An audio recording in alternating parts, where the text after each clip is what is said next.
Thanks very much for joining us for this edition of the Intermodal Logistics Podcast. I'm Kevin Baxter, joined by my co-host for this episode, Intech Logistics CEO, Rick Lagore. Hey, Rick. Hey there. Good to be back. Yeah, we are back from, this is our first episode back from Long Beach after we recorded 6 podcasts with several wonderful guests there at IANA's Intermodal Expo. You can check out all of those on the previous ones on our feed. And joining us today is someone else who was at IANA's Intermodal Expo. We didn't cross paths there, but we wanted to cross paths virtually at least because Curtis Spencer, the CEO of Bloodhound Tracking Device and IMS Worldwide, brings with him a couple of key issues that have been in the news lately and ongoing for a while here. Cargo theft and foreign trade. So let's start with the cargo theft, because that was kind of the top of mind piece. But tell us a little bit about Bloodhound, how it came to be, and how very vital it seems to be these days, especially. Oh, you bet. Thank you guys for having me on the podcast. I really appreciate it. You guys are great. Back in about 45 years ago, I started working for my dad and in the consulting firm called IMS Worldwide. We do global logistics trends analysis. We do foreign trade zones, and working through all that up to the year, 2001, it was all pretty much, very, very easily manageable for most of the supply chains. And then, of course, 9/11 happened, and we all know how that changed the entire world. Well, from that point on, I was part of several committees working under the COAC, if you're familiar with that term, the Commercial Operations Advisory Committee for Customs, and was charged with finding the technology for securing the supply chain. Customs definitely wanted to be able to do that. Stephen Flynn had written a book basically saying, hey, there's going to be a bomb in a box and we need to be on guard. So everybody in the free world was looking for that magic bullet to protect the supply chains, containers, trailers, all the conveyances. And quite frankly, back there in 2001, it just didn't exist. We didn't have that technology. Well, fast forward 24 years, and I worked with my NASA engineer buddy, and I said, hey, can we do this, this, this, and this, and keep the cost down? He said, well, we do that all the time in NASA. So we started working together, we got some financing, and we built really the cream of the crop security and track and trace fleet optimization hardware and software system. Our system fits on the inside of the container or trailer, and the comm unit sits on the outside, but it's covert. It's hidden. People can't tell what it is. All the other trackers out there, it's almost like you put a bullseye on the back door of the container because you can see the big block that's been drilled into the container, and hey, if I'm a bad guy, I know that container's got something in it I want. Ours is completely covert. The second thing is we had to find something that would provide security. So ours has a tamper switch on it. So if you try to knock it off, it's going to scream, hey, at this point, at this time, I got knocked off. We also have a camera that's built off of the door open. If the door opens, we're going to take your picture 3 times. Boom, boom, boom. Because we know, especially in talking with the railroads, how they've been, some of their containers on the railroad have been opened in broad daylight, and the thieves just pull the TVs out. And it was, that theft level has just now skyrocketed. So if they have a camera taking a picture of the guy pulling the TV off, guess what? You're toast. And today there's nothing else that has that. There's nothing else that can sniff for human trafficking, for example. You guys know Trump shut the border down, and we just had a news report last night on NBC saying, hey, it's really shut. There's almost nobody crossing. Well, the bad guy isn't stopped. Where else is he going to put those people to transport them into the United States? They're going to go by ocean, and they're going to go by trailer. And so having a CO2 sensor as tightly placed as we do means you're going to be able to tell if something goes above that threshold. And it's funny. How do you test that? Well, you cram all of our engineers into a container, close the door, and see what happens to the CO2 level. That was a fun experiment. We've done several of those like that. But anyway, our goal was to create the cream of the crop security and track and trace system. So we have all those sensors. We got triple redundant comms, cell, SATCOM, and LoRa mesh. So we literally have an IoT mesh that extends up to 5 kilometers for all the units that have Bloodhound talk to one another. Now you think, well, that's only 5 kilometers. How does that work? Well, you guys know how hard it is on a terminal, whether it's a rail terminal or an ocean terminal, to find that one container that's buried in the stack next to a bunch of other buried containers. Not with our units, you don't. You don't have that problem, because this guy that's buried talks to that guy who talks to that guy. Oh, I can see the sky, and he reports for everybody. And we have store and forward, so we never lose data. You know, if your cell phone goes out, you go under a bridge or, you know, next to a power line, your cell connection stopped, all that data is gone. With packet technology, which we've used, called disruptive tolerant network communications, all of our packets of information continue to flow forward and never get lost. This is one of those NASA things. It was just genius in the engineering for the Bloodhound system. Yeah, so it sounds like you kind of have the concept, and then you get the people to make it happen with the technology as well. So it kind of sprung out of, as you said, even all the way back to 9/11. You're starting to think about this. How has the sort of use case evolved? You've already talked about a couple here. You're talking about trying to locate something, trying to address when someone's actually breaking into a container or a truck. I mean, there's a lot of different elements there. Well, you know what's happened in the last 15 years, what's grown up in our industry is a lot of really sophisticated track and trace software systems.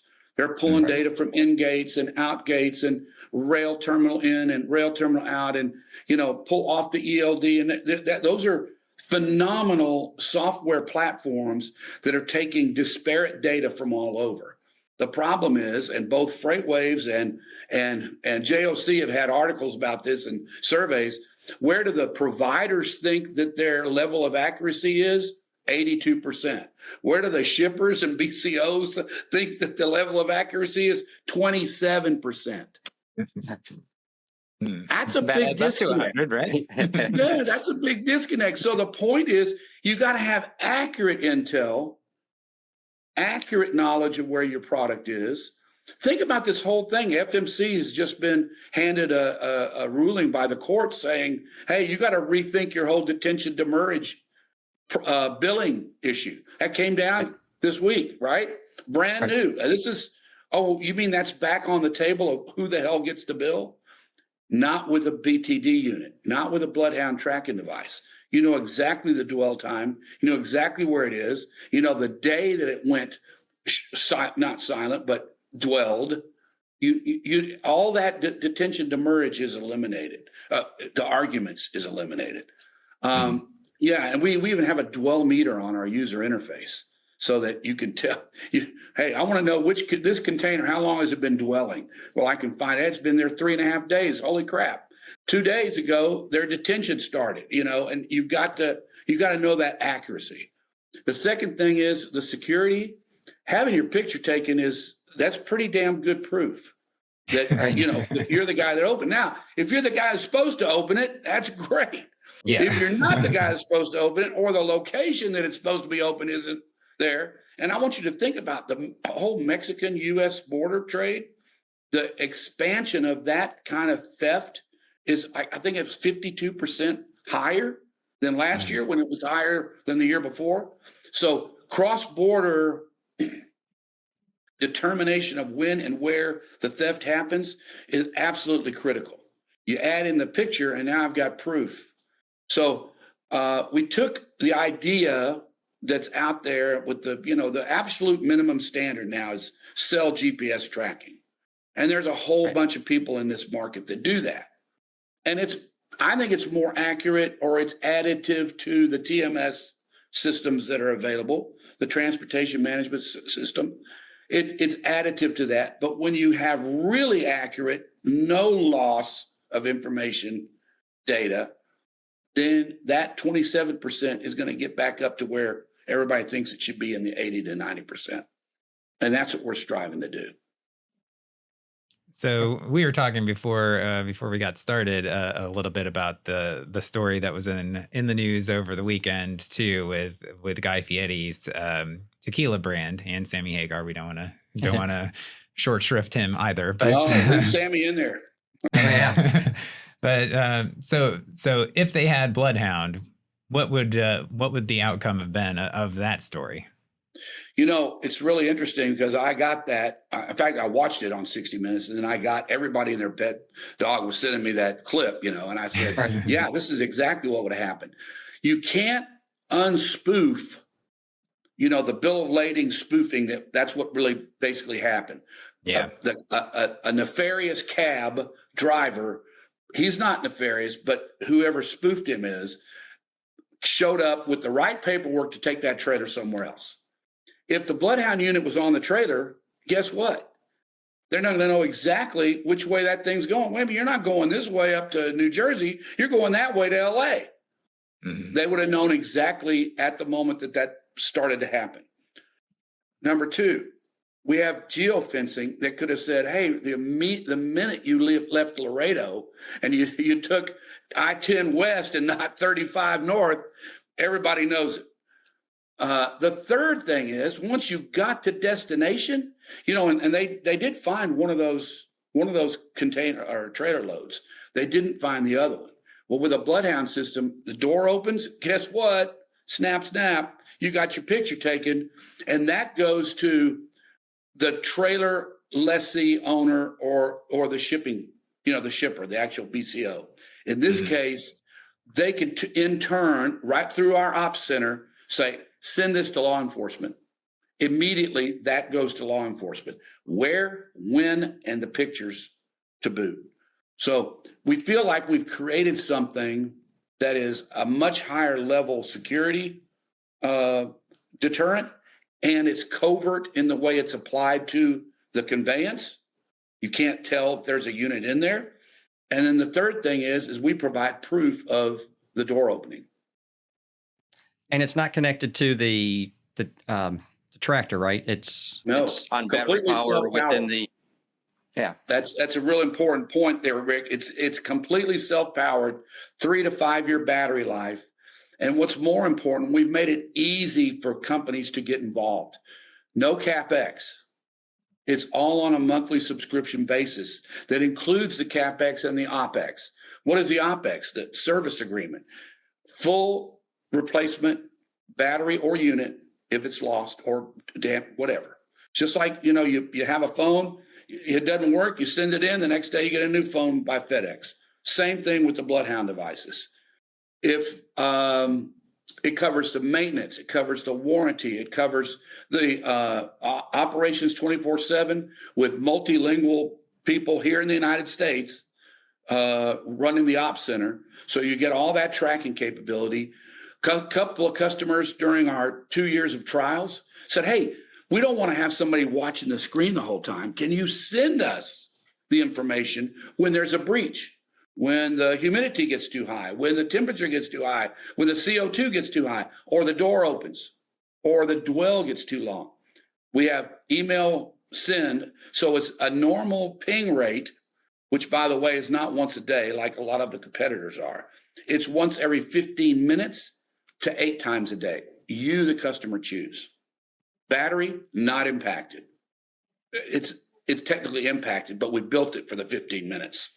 So it lasts 3 to 5 years on a 15-minute ping. We worked for literally a whole year. Our engineers took what we had and pull all the power out of it.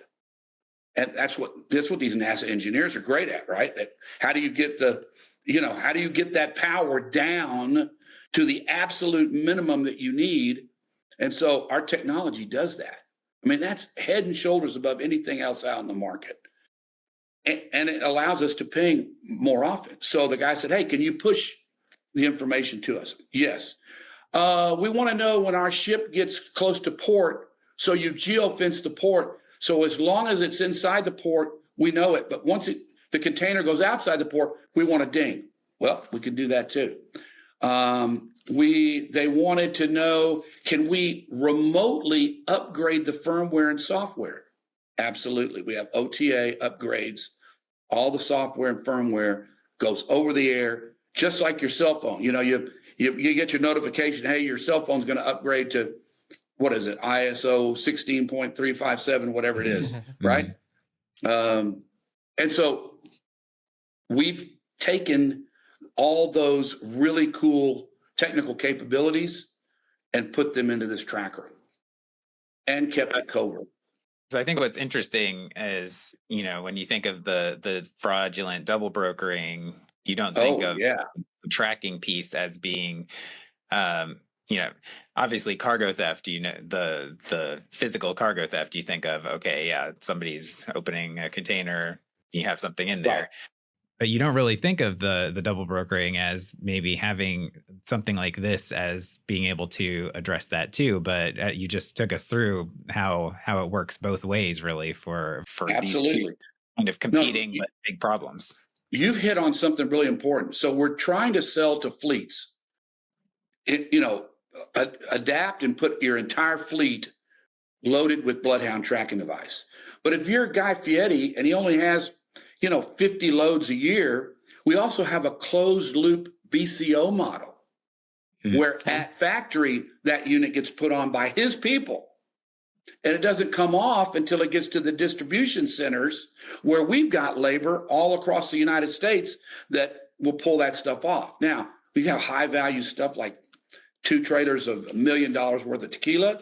You got cell phones, you got servers, you got, a multitude of high-value pharma, high-value products. And, now the FBI and these cargo monitoring services are actually defining what the thieves are looking for. And that's it. It's electronics, it's footwear, things that are easy to sell on eBay or wherever, right? Footwear, electronics, pharma, food products. I even had a guy, I'm in Houston. I had a guy that was shipping resin from his packaging facility to a facility in Ohio to use the resin. Resin is $30,000 for a whole 53-foot trailer, right? They stole the freaking resin. That's in 55-kilo bags of plastic pellets. They'll steal anything. They'll steal anything. So the issue is we've also got that closed loop system for shippers because they may be completely agnostic to the trailer or how which trucking company gets it. So it's another way to kill this double brokerage problem.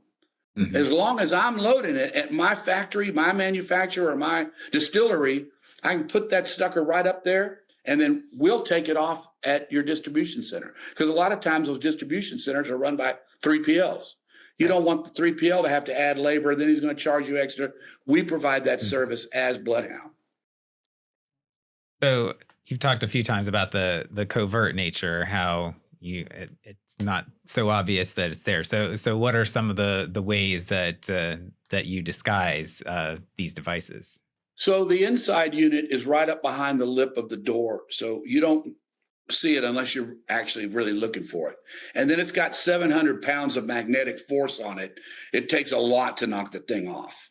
It doesn't come off. We actually literally, in our lab, we had to build a special tool to take the thing off because it was killing everybody trying to, put it on, fix it, remove it, So we built a special tool for that. The outside unit for containers looks just like a container vent. Patented form factor of a container vent. On the trailer, it sits up top. You can't see it. Now, let me tell you what else we're doing. For cross-border trade, we're putting a nice big QR code on that unit that sits on top. What does Customs have at every border crossing? A camera that sits up on top and looks down and Customs is extremely excited. DHS, National Targeting City, hey, hurry up and get these things out into that Mexico-U.S. trade, because quite frankly, if we see that unit on top and you've signed an agreement that you will forward us as law enforcement any breach information from origin to destination, guess what? We're pushing them. We're working, and this is my 40 years plus working with U.S. Customs in a variety of scenarios. We're going to the highest level saying, hey, remember we talked about a green lane a long time ago? We talked about a true green lane. Now, Customs, are you resource rich or resource poor? We're resource poor. We gotta concentrate our inspection efforts on the bad guys, not the good guys. That's why they created CT-PAT. I was co-chair with Lisa Schimmelfending of Walmart for 4 years as CT-PAT chair for COAC. I understand that CT-PAT program forwards and backwards, way more than I should, quite frankly. But if you have that QR code and it's red and Customs knows that doesn't require resources, because we've got an agreement by the trucking company, hey, any breach, you're getting it right when it happens. It could have happened 400 miles south of the border. Customs will know it. Right. This could revolutionize cross-border trade. A lot of applications there, and Yes, when you're speaking of cross-border trade, the other putting on your other hat as an industry watcher and your IMS hat there as well. Yes, sir. So how are you seeing the especially with the foreign trade zone side of things? We were talking about pull forward and all that kind of stuff happening earlier in the year with tariffs. What did you see happening over the course of the year, and where are we at now? Well, I sent Trump flowers because when tariffs averaged 2.5%, foreign trade zones were great. They helped people, and we used it a lot, and our company grew from 2 people to 25 people, literally over a 20-year period. I've had to add almost the same amount of people in the first 8 months of this year. So it has doubled and tripled our particular business, because you were talking about pull forward. Right when pull forward started, everybody and their pet dog needed a foreign trade zone. They needed it yesterday. Right. I mean, it was crazy. But the only mechanism that can mitigate a little bit of tariff pain is the foreign trade zone program. Bonded warehouses, yeah, but then you go back to 1779 law that created bonded warehouses, and the mentality of how you operate in a bonded warehouse is still stuck 2 centuries ago. Foreign trade zones are much more modern animals, if you will, for you to navigate. Domestic and foreign on the same shelf, no cages, it's a much simpler process. Now, a lot of people went, well, hey, with all these new executive orders, the inverted tariff benefit, where you bring in higher parts duty, make a cheaper product or a lower duty rate product, that went away with these executive orders. But the order of magnitude of the tariff benefit on deferral, destruction, and export went 100 times larger. So I reduced the one benefit. That hurt me a little bit. But what I got was, we did an analysis for a company that only had 6 million in imports. 6 million. Okay. I would have thrown that one out. I said, guys, don't even run the numbers. There's no way he's going to save enough to cover the cost of operating a foreign trade zone. Turns out he was exporting 35% of his product at a 55% duty rate. Do that math. That's over $1.5 million he didn't have to pay. So the dynamic of who qualifies for a foreign trade zone has now come way down to small and medium-sized companies. So and I don't see it, when Trump was in office, we had higher tariffs. Biden came into office. Did any tariffs go down? No. They stayed exactly the same. And in fact, Some of them increased a little bit. Some of the loopholes got eliminated. Now Trump 2, and now the tariffs are everywhere on everybody. I mean, little Haiti said, oh my God, don't put tariffs on us. We've converted everybody here to manufacturing apparel. And if you put tariffs on Haiti, even 10%, you're going to, from 0 to 10%, it's a pretty hefty increase. So tariffs are affecting every importer in every walk of life. I don't care where you are. And the only way to really mitigate it is using that foreign trade zone. So your business, is it, do you set up the foreign trade zones for somebody, or do you have warehouses that you operate yourself, that multiple customers run it through your foreign trade zone, or what is the service? Yeah, our model is we set up the foreign trade zone, and then we third-party FTZ operate the foreign trade zone. Okay. So we don't provide the labor and the warehouse and anything like that. In fact, some of the largest 3PLs are our customers because they don't have the bandwidth and that knowledge base of 40 plus years with all my employees already trained or already background checked by customs, blah, blah, blah. We can get in there and set up the zone as fast as government will let us. Now that's a big deal, right? As fast as. So how fast is that nowadays? Yeah. No, I wish you hadn't asked that question. Probably not today in particular. It's longer than it was last year. Okay. But I got to hand it to the people at the Foreign Trade Zone Board staff. They're doing a yeoman's job, because if our business went up 100%, you can imagine their business has gone up probably 300-400%. So yes, they're doing a great job at the Foreign Trade Zone Board. Customs, for their part, is doing a very good job as well. A shout out to our customs officers in Phoenix. Their growth has been phenomenal over the last 15 years, and they've handled it. I mean, that's the crack customs location in the country, in my opinion. Best to work with, knowledgeable as hell, and they get things done. Other good ones: Houston, Indianapolis. You can just read it off the list. But these are government employees that are really they had a full job with no resources to start with, and now it's doubled. So that's why I think also at the border, if you can let me know that this shipment is safe, then I don't have to put resources at that. They can put resources at other things. And that's a critical thing. When CTPAT really got started, everybody had to do a risk assessment so that customs would place you in high risk, low risk, medium risk, right? Then they concentrate on the high risk people because they're confirmed that the low risk people have got procedures and systems in place to add security to the supply chain. That was the whole point. So with the cross-border discussion, I mean, obviously we've been hearing for a number of years the idea of maybe more and more volume between Mexico and the U.S.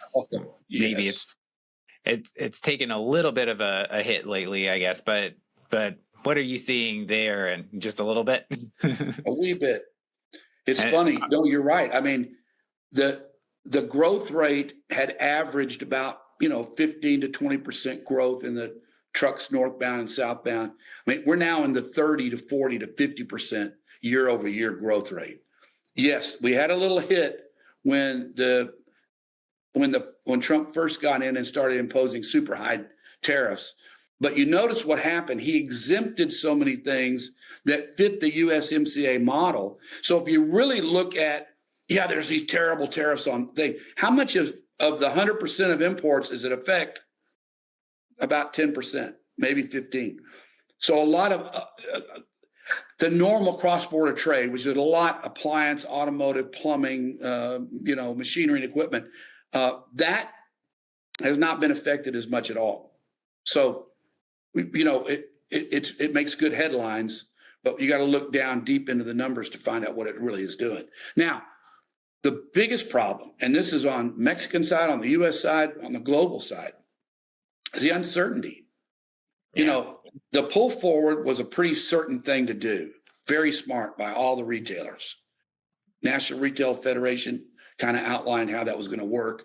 John Gold was really smart and making sure everybody knew this is the way to do it. But now we've got some overstocked inventories. You know, we're going to see what the peak season looks like. Most people say we've already had it. I say we've already had it, but you know, as these things settle out, you know, Switzerland's already in negotiations again to get theirs down, and India's back in negotiations again. China's in negotiations again. We're going to see the end of the year. This tariff thing is going to settle out, and yes, it's going to be a lot higher than it was, but it's not going to be 145% to China, and you know, it won't be 80% to India. It's not going to be that way. These things are going to settle out. Yeah, the outlook is interesting to sort of determine as you try to look a year ahead, 6 months ahead. It's really hard. Yeah. But before we let you go, tell folks how they can find out more about both Bloodhound and IMS. Sure. BTDtracker.com is Bloodhound's website, btdtracker.com.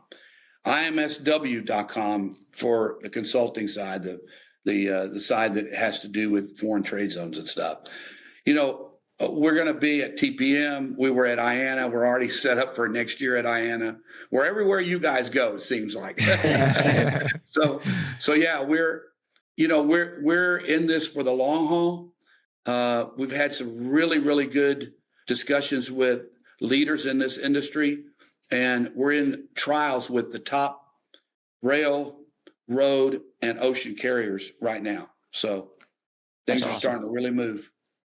Great. Yeah. We might Thanks need so to much check in for having again. me.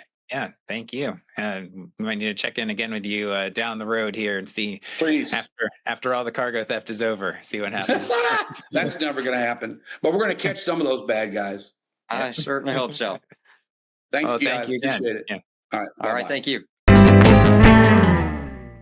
Interesting two-pronged expertise, and he had more expertise than that. We could have gone a lot further, but to talk about cargo theft when we've seen so much top of mind, and now it's even getting some more mainstream coverage. It used to be maybe a little bit just an industry thing that everybody knows about, but now we're getting the mainstream coverage, and he's got with Bloodhound something that really addresses a lot of angles there. And then on the other side, obviously, I don't think we've been able to do too many episodes that haven't.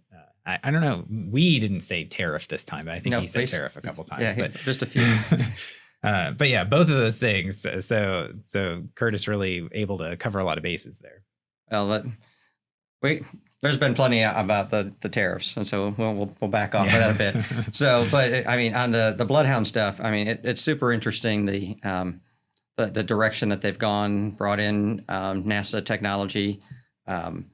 It is far and away a much better piece of technology. I mean, we've even had a couple other people talking about their technology earlier episodes.